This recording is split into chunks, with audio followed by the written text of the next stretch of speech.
I flew around the entire globe with my two small children, and my youngest did not watch screens a single time, and I want to give you all of my airplane no screen hacks. I am a travel mom, and I spent an entire year abroad and plan to do more abroad travel soon, and I don't believe in using screens for kids under 2, but that can be really tricky on planes, and I think a lot of culture tells you to just bite the bullet and start watching TV.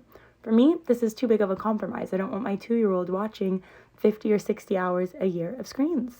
For starters, and this hack is crazy, I'd like to fly red eyes with my kids. If the airplane ride is going to be over 6 hours long, I will choose to do it overnight. I know that sounds crazy, but hear me out. I will strap up a baby, or my husband will strap up a baby, and the other will hang out with our kid.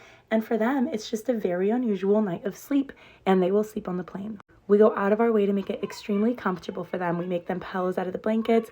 One of us will stand up the whole flight if we have to. At the end of the day, my husband and I are extremely resilient, and if we can take one on the chin for our kids to just have a much easier time, we'll do it. Being on an airplane and sleeping is not that hard for children if you make them comfortable. Being on a plane and being awake for 12 hours at a time, I think that's a lot more uncomfortable, especially for a small baby. So we have flown from America to Europe, we've flown from Europe to Singapore, we've flown from Singapore to Australia, and then Australia to Hawaii, and then Hawaii back to the main, continent, North America.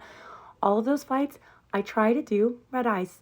Secondly, I have a couple more hacks that make it extremely doable. Lots of small snacks to keep your kid interested. When a kid is sad, a snack is a really good resource.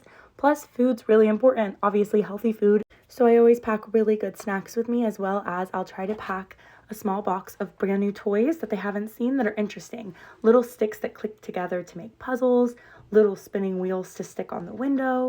We like board games and we like reading books together, but that leads me into my next thing. One of the biggest trending toys or activities for kids is like a Yodo box or another brand of Audible book. But I think this is so excessive because you know where you can get audiobooks for way cheaper and way easier, way lighter in your pocket too? Your phone. I download audiobooks for my kids on my phone, especially for my older kid. So when I have a baby under 2, audiobooks aren't really helpful. But for my older kid, he watched screens on my 60 hours of flying a couple hours at one point.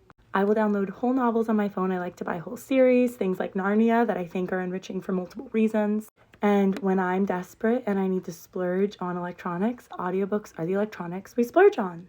Now, we talked about healthy snacks, but lollipops are a given for me when I'm flying because it helps with kids' ear pressure. So I will source a lollipop that's not crazy unhealthy, that I don't think is going to affect my kid's mood, something dye-free, something that might even be honey-based. And I give them a lollipop when we take off and when we land. For a nursing kid, I wouldn't do this. Not the kid under 2, but a kid over 2 gets a lollipop.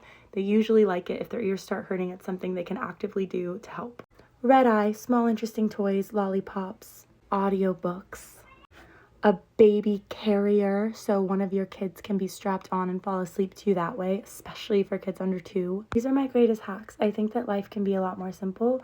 We don't need to spend hundreds of dollars on very high-end, interesting toys and activities. We don't need to succumb to 20 or 30 hours a time of TV. In my moment of pure desperation at one point when we had flight changes and we ended up not sleeping for a very long time, that is when I pulled out a TV for my older kid, and we pulled it out for a couple hours, and it was a saving grace.